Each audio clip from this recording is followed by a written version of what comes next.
அன்னையுடைய பாத்திரம் கொடுப்போம்.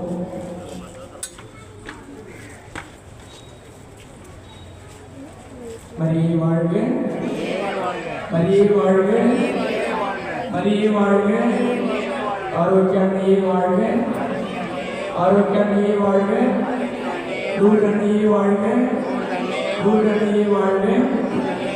தங்களை வேட்டி மணி குறித்து பாட்டு சொல்லிப்போம். வாழ்க